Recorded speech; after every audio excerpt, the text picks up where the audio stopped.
Good morning students. आज हम start कर रहे हैं क्लास 6 के लिए कंप्यूटर लैंग्वेज का फर्स्ट चैप्टर। तो सबसे पहले हम देखते हैं कि लैंग्वेज क्या होती है। आमतौर पे जब हम किसी व्यक्ति से बात करते हैं तो शब्दों का और वाक्यों का इस्तेमाल करते हैं, सेंटेंसेस का इस्तेमाल करते हैं ताकि हमारी बात सामने वाले तक पहुंच सके, वो हमारी बात को समझ सके। इसी तरह से कंप्यूटर में भी कंप्यूटर को अपनी बात समझाने के लिए उसमें कंप्यूटर लैंग्वेजेस का इस्तेमाल किया जाता है, या फिर ऐसा कहें कि उस कंप्यूटर से अपना काम करवाने के लिए हमें कंप्यूटर लैंग्वेजेस की ज़रूरत होती है, जिसकी बिना पर हमारे इंस्ट्रक्शंस के अकॉर्डिंग कंप्यूटर काम करता है या फिर हमें वो रिज़ल्ट निकाल करके देता है जिसकी हमें ज़रूरत है, बशर्ते हमें एक करेक्ट लैंग्वेज का इस्तेमाल करना होगा। अगर आप किसी व्यक्ति से बात कर रहे हैं और आपके शब्द सही नहीं हैं, मान लीजिए आप इनकरेक्ट वर्ड इस्तेमाल कर रहे हैं, तो शायद वो आपकी बात ना समझ पाए। इसी तरह से कंप्यूटर में भी अगर लैंग्वेज में मिस्टेक होती है तो कंप्यूटर आपकी बात नहीं समझ पाएगा, वो आपको आपके डिज़ायरेबल रिज़ल्ट नहीं दे पाएगा। तो यहाँ पर स्टार्ट करते हैं हम चैप्टर को। A language is a system of communication. Communication के सिस्टम के लिए लैंग्वेज है हमारे पास। A programming language consists of all the symbols, characters and uses rules that permit people to communicate with computer. Computer language में कुछ alphabets, कुछ symbols इस्तेमाल किए जाते हैं जिनको कंप्यूटर समझ करके हमारे साथ कम्युनिकेट करता है। There are list different type of programming language.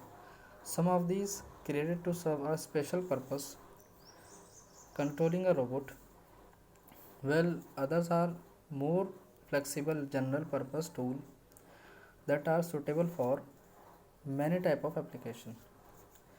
Computer language अलग अलग पर्पस के लिए इस्तेमाल की जाती है ना, जैसे कि कंट्रोल करने के लिए रोबोट को, या फिर कुछ और अदर वर्क करने के लिए हम कंप्यूटर लैंग्वेजेस का इस्तेमाल करते हैं, है ना। अच्छा, समय के साथ अगर मैं कंप्यूटर की हिस्ट्री की बात करूँ लैंग्वेजेस में, तो बहुत सारी लैंग्वेजेस आती गई हैं। स्टार्टिंग में लैंग्वेजेस का जो फेस था या फिर जो कैरेक्टर्स थे वो इतने इजी नहीं थे और उनको इस्तेमाल करना इतना आसान नहीं था, है ना। तो एक के बाद दूसरी और दूसरी के बाद तीसरी लैंग्वेज जब आती चली गई तो उसमें क्या हुआ कि हमारा कंप्यूटर लैंग्वेज को इस्तेमाल करना थोड़ा आसान हो गया, कंप्यूटर तक हमारी बात पहुंचाना और भी ज़्यादा आसान हो गया। तो हम उन्हीं लैंग्वेजेस का जो है इसमें रेफरेंसेस देखेंगे कि किन किन कंप्यूटर लैंग्वेजेस का अब तक इस्तेमाल किया गया है। जनरेशन्स ऑफ कंप्यूटर, जैसे कि मैंने ही बताया कि बहुत सारी लैंग्वेजेस आती गई, फिर जाती गई, फिर आती गई, तो उसमें क्या है कि उनको जनरेशन्स ऑफ कंप्यूटर लैंग्वेज बोला गया है ना। First generation, second generation, third generation, fourth generation और फिफ्थ जनरेशन, 5 जनरेशन्स हैं जिनमें कंप्यूटर लैंग्वेज घूमती रही है और अभी भी इस्तेमाल हो रही है। Computer language have evolved over the years to make it easier for the programmer to understand and concentrate only on the logic rather than the difficulty to write the code. The development stage of computer language have been classified into 5 generation। जैसे कि मैंने बताया कि दर बदर step by step एक के बाद दूसरी और दूसरे के बाद तीसरी लैंग्वेज जो है वो बनती चली गई हैं, और साथ ही साथ उनमें इस तरह के चेंजेस होते चले गए हैं जिनको इस्तेमाल करके एक प्रॉपर प्रोग्रामर बना जाए। प्रोग्रामर का मतलब होता है कि जो उन लैंग्वेजेस को बनाता है, क्रिएट करता है और उसके बाद उनसे एक एप्लीकेशन तैयार करता है। लैंग्वेज में सीधा सीधा क्या होता है, कंप्यूटर के लिए प्रोग्राम तैयार किए जाते हैं और उन प्रोग्राम्स को कंप्यूटर में सेट किया जाता है जिनको आगे जा कर के लोग इस्तेमाल करते हैं। तो first generation of programming language को हम पढ़ते हैं पहले। Machine language is the first generation programming language and the only programming language that the computer can understand directly without translations. Machine language या फर्स्ट जनरेशन लैंग्वेज एक अकेली ऐसी language है जो पहली जनरेशन लैंग्वेज है, पहला। दूसरी बात, ये एक अकेली ऐसी लैंग्वेज है जिसको कंप्यूटर सीधा सीधा पढ़ता है, जिसको ट्रांसलेट करने की ज़रूरत नहीं पड़ती। अब ट्रांसलेट करने का क्या मतलब है? मान लीजिए जैसे कि आप किसी ऐसे व्यक्ति से बात कर रहे हैं जो आपकी भाषा नहीं जानता, आप हिंदी में बात कर रहे हैं या फिर इंग्लिश में बात कर रहे हैं, और वो इन दोनों भाषाओं से अवगत नहीं है, वो इन दोनों भाषाओं को नहीं जानता। तो आपको किसी ऐसे व्यक्ति की ज़रूरत होती है जो आपकी बात उस व्यक्ति तक पहुंचा सके और उस व्यक्ति की बात आप तक पहुंचा सके। एक मीडिएटर की ज़रूरत होती है जिसको हम ट्रांसलेटर भी बोल सकते हैं एक तरह से। तो कंप्यूटर में भी कई बार इसी मीडिएटर की ज़रूरत होती है, लेकिन फर्स्ट जो जनरेशन वाली लैंग्वेज है उसमें हमें इस तरह के किसी भी मीडिएटर की ज़रूरत नहीं होती जो हमारी बात कंप्यूटर को पहुंचाए या फिर कंप्यूटर की बात हम तक पहुंचाए। वो फर्स्ट जनरेशन लैंग्वेज खुद ब खुद कर लेती है। It is a language entirely made up of ones and zeros.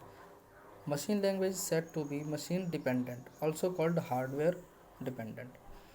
जो मशीन लैंग्वेज है उसमें सिर्फ दो ही नंबर होते हैं, ज़ीरो, वन और ज़ीरोस।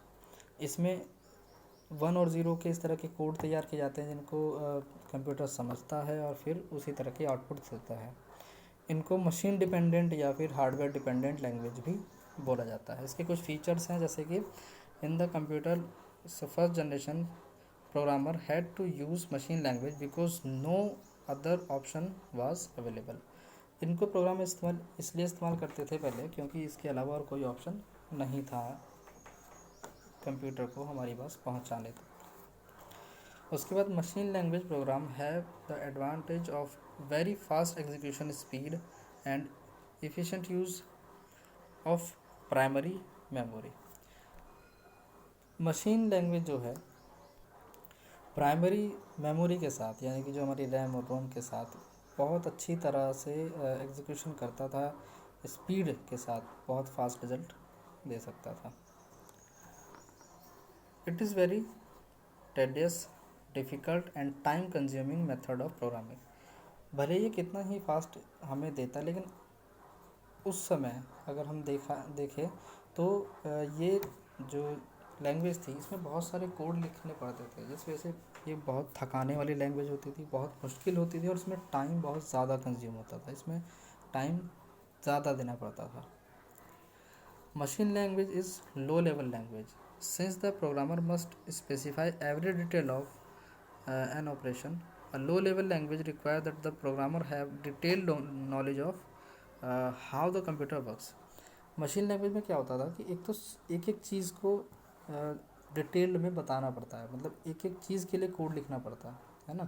दूसरा, कंप्यूटर को इस लैंग्वेज के साथ कैसे कोऑपरेट करना है वो चीज़ भी इस लैंग्वेज में इंक्लूड करनी पड़ती है, इसलिए इस लैंग्वेज का इस्तेमाल करना थोड़ा सा मुश्किल हो जाता है। Lady Ada Lovelace is the regarded as the first computer programmer. ये लेडी एडा लवलेस थे जिनको फर्स्ट प्रोग्रामर बोला जाता है दुनिया का। इन्होंने सबसे पहले लैंग्वेज को प्रोग्राम करना शुरू किया था। इनके बारे में आप जितना चाहें उतना इंटरनेट पर जान सकते हैं, जितना ज़्यादा जानेंगे उतना ज़्यादा आपको अच्छा लगेगा और नॉलेज मिलेगी। चलिए नेक्स्ट, यहाँ पर कुछ क्वेश्चंस हैं जो आपको खुद ब खुद क्लियर करने हैं। जैसे कि हमने पीछे पढ़ा है उसी से रिलेटेड हैं ये दोनों क्वेश्चंस और उन्हीं से आपको इनको क्लियर करना है। नेक्स्ट आते हैं second generation of programming language पर। The first step in making software development easier and more efficient was the creation of assembling language. They are also classified as low-level language because detailed knowledge of hardware is still required. They were developed in 1950s. Assemble language used mnemonic operations code and symbolic address in place of ones and zeros to represent the operations code. A mnemonic language is an alphabetically abbreviation used as memory aid. This means a programmer can use abbreviation instead of remembering lengthy binary instruction code. For example, it is much easier to remember L for load, A for add, B for branch, and C for compare than the binary equivalent or different combination of zeros and one. तो second generation language में क्या था, सबसे पहली बात तो ये कि ये भी एक लो लेवल लैंग्वेज थी, है ना, और कुछ हद तक ये फर्स्ट जनरेशन लैंग्वेज के मुकाबले इस्तेमाल करना इसको थोड़ा सा आसान था। दूसरी बात ये कि इसमें एक इसको एक असेंबलिंग लैंग्वेज बोलते हैं। असेंबलिंग लैंग्वेज इसको इसलिए बोलते हैं क्योंकि ये कंप्यूटर से डायरेक्ट कम्युनिकेट नहीं करती थी। इसमें क्या होता था कि 1 और 0 की जगह पर कुछ कैरेक्टर्स, कुछ सिंबल्स इस्तेमाल किए जाते थे, जिनको कंप्यूटर पहले 0 से 1 में कन्वर्ट करता था, उस कोड में कन्वर्ट करता था, उसके बाद कंप्यूटर को समझना होता था, उसके बाद फिर रिजल्ट देना होता था। इस लैंग्वेज का जो इन्वेंशन हुआ 1950s में हुआ था। और इसमें एक चीज़ और होती है, एब्रेविएशन क्या होता है कि जैसे किसी भी एक बड़ी स्पेलिंग को अगर आप एक छोटा सा नाम दे देते हैं, है ना, किसी भी एक बड़ी स्पेलिंग को, जैसे कि मान लो मैं कहता हूँ कि इंफॉर्मेशनल टेक्नोलॉजी, तो हम इसको बोलते हैं आईटी। कंप्यूटर को अगर मैं बोलूँ तो मान लो हमने उसको बोल दिया सी। तो इस तरह से जब किसी बड़े शब्द को आप एक छोटा लेटर दे देते हैं तो उसमें क्या होता है, एक नाम आप दे देते हैं जिसको एज अ कोड इस्तेमाल करना आसान हो जाता है। तो वही चीज़ इस लैंग्वेज में होती थी। इसके कुछ फीचर्स थे, जैसे कि although assembly language represented an improvement, they had observe limitations, only computer specialist familiar with the architecture of the computer being used you can used them। इसमें जो ये लैंग्वेज थी ये एक इम्प्रूवमेंट दिखाती है ना, जिसके तहत इसमें कुछ लिमिटेशंस हैं जिसको एक प्रोग्रामर ही समझ सकता है, जो कोडिंग लैंग्वेज से फैमिलियर है, जो कोडिंग लैंग्वेज को थोड़ा जानता है, बेसिक उसकी जानता है, वही इस लैंग्वेज को थोड़ा समझ सकता है ना, ऐसा इसमें कहा गया है।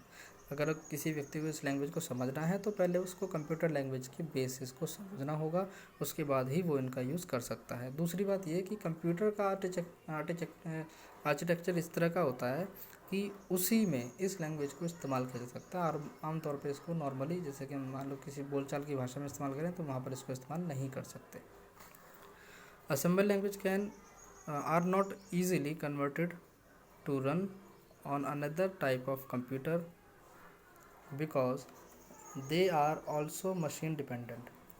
ये भले ही कन्वर्ट होती थी किसी दूसरे कोड के लिए, लेकिन इतनी आसानी से कन्वर्ट नहीं होती थी। असेंबल होने का प्रोसेस जो था वो थोड़ा लंबा था और थोड़ा हार्ड भी था, है ना। A language translator programmer called an assembler is required to translate assemble language into machine language. इस में एक ट्रांसलेटर की ज़रूरत होती थी जिसको असेंबलर बोलते थे, और वो असेंबलर क्या करता था, जैसे कि मैंने बताया, वो असेंबल लैंग्वेज को एक मशीन लैंग्वेज में कन्वर्ट करता था, क्योंकि कंप्यूटर इज़ अ मशीन है और वो सिर्फ मशीन लैंग्वेज को ही समझ सकती है, जो कि 0 और 1 के कोड से बनती है।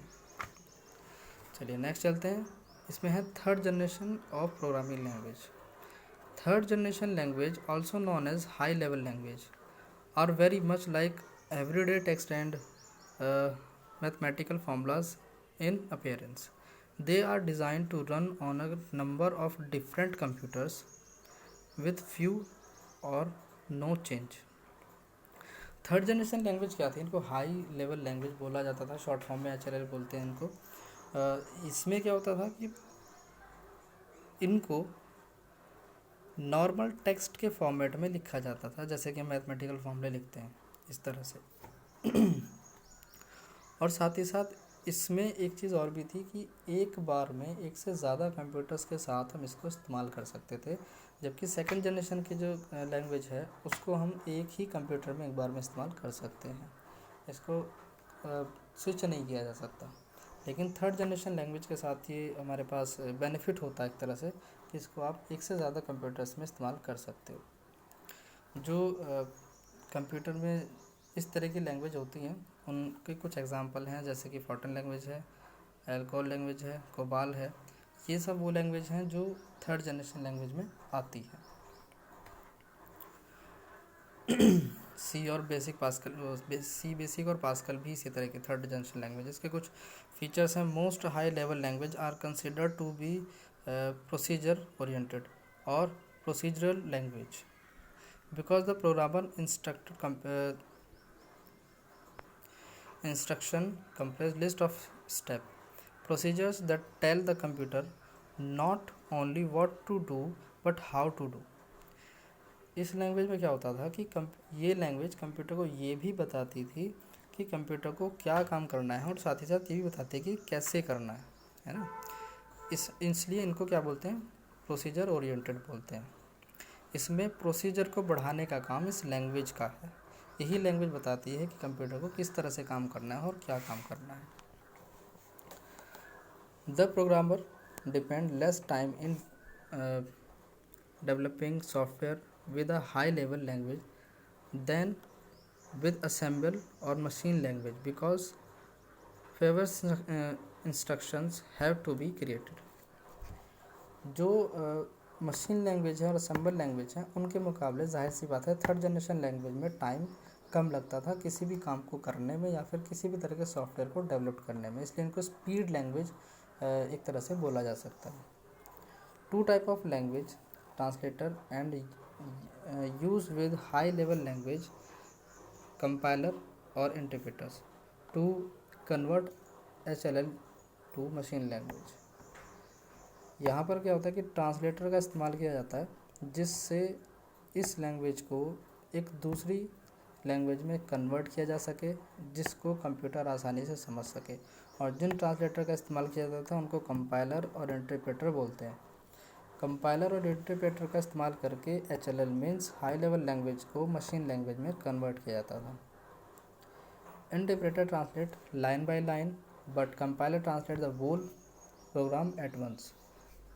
कंपाइलर और इंटरप्रेटर में एक छोटा सा अंतर ही है, क्या है, इंटरप्रेटर क्या करता है एक लाइन के बाद दूसरी लाइन को ट्रांसलेट करता है। पहले वो एक लाइन को ट्रांसलेट करेगा, उसके बाद दूसरी लाइन को ट्रांसलेट करेगा। लेकिन कंपाइलर का क्या होता है, कंपाइलर एक बार में पूरे के पूरे प्रोग्राम को ट्रांसलेट कर सकता है जिसको कंप्यूटर आसानी से समझ सके, और हम ये भी कह सकते हैं कि स्पीड एक्यूरेसी बढ़ जाती है। उसके बाद fourth generation language. Fourth generation language वो लैंग्वेज है जो हम आजकल के दिनों में इस्तेमाल कर रहे हैं। Fourth generation language are also known as very high level language, database, visual basic, C++, HTML, Java, smalltalk etc. Are considered at the fourth generation computer language.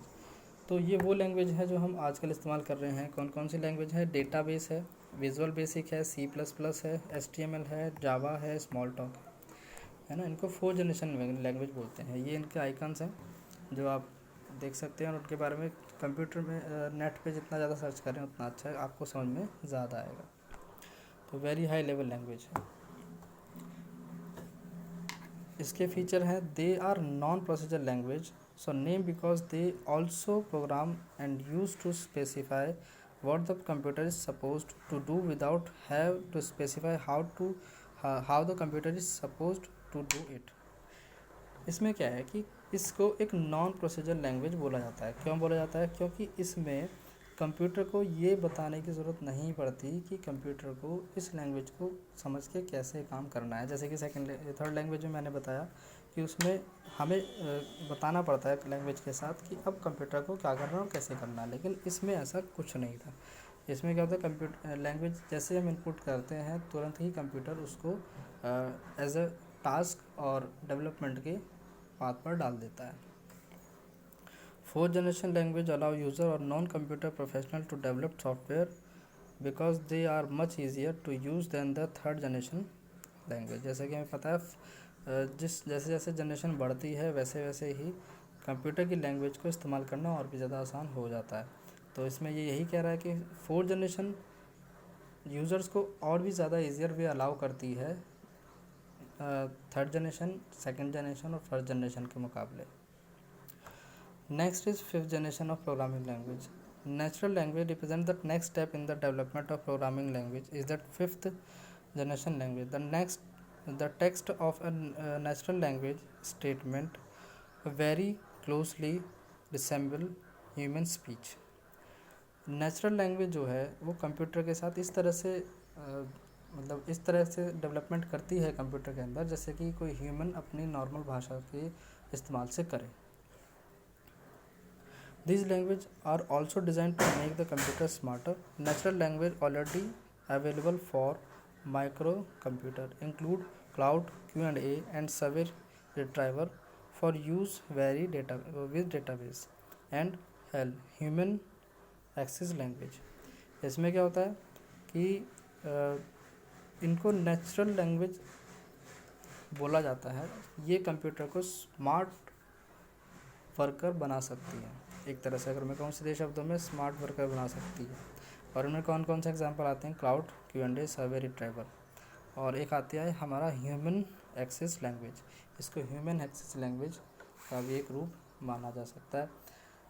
इसमें ये 5 जनरेशन हैं जो आप लोग लैंग्वेजेस की देखते हैं, जिनसे गुज़र करके आज जो हम लैंग्वेज इस्तेमाल कर रहे हैं कंप्यूटर की, वो मिली है हमें. कंप्यूटर में लैंग्वेजेस का इस्तेमाल बहुत ही ज़रूरी है और आजकल देखा जाए तो आसान भी है. तो इसकी हम लोग एक्सरसाइज देख लेते हैं एक बार. Which of the following term signifies machine language? कौन सी लैंग्वेज को मशीन लैंग्वेज बोला जाता है? तो आर्टिफिशियल इंटेलिजेंस डिपेंडेंट और मशीन डिपेंडेंट और इलेक्ट्रिसिटी डिपेंडेंट. तभी हमने पीछे पढ़ा मशीन डिपेंडेंट को मशीन लैंग्वेज सिग्निफाइज किया जाता है. COBOL is an example of which of the following language? COBOL कौन सी लैंग्वेज का एग्जांपल है? असेंबल लैंग्वेज का, हाई लेवल लैंग्वेज का, या 4th जनरेशन लैंग्वेज का? तो वो हाई लेवल लैंग्वेज का एग्जांपल है. HAL stand for human access language. उसके बाद which of the following convert assemble language into machine language? कौन कन्वर्ट करता है assemble language to machine language में? इंटरप्रेटर, कंपाइलर और असेंबलर कन्वर्ट करता है. Which among the following converter high level language to machine language? High level language को machine language में कौन कन्वर्ट करता है? कंपाइलर कन्वर्ट करता है. इंटरप्रेटर भी करता है, लेकिन कंपाइलर यहाँ पर है तो इसलिए कंपाइलर को रखें, क्योंकि कंपाइलर जो है का जो स्पीड है काम करने की वो तेज़ है और ज़्यादा बेहतर काम करता है. इतना ब्लैंक देख लेते हैं. Dash consist all the symbol characters and uses rule of communicating with computer. तो क्या है? Programming language. Machine language is entirely made up of ones and zeros. The mnemonic is an alphabetical abbreviation used a memory aid. High-level languages are considered as procedural language. HTML is an example of 4th generation language. Machine language is a very tedious and time-consuming method of programming. True. बहुत ज़्यादा time लेती है machine language और थकान भरा काम होता है. Assemble language were developed in 1950s. True. A language translator is used to convert a high level language into machine language. False.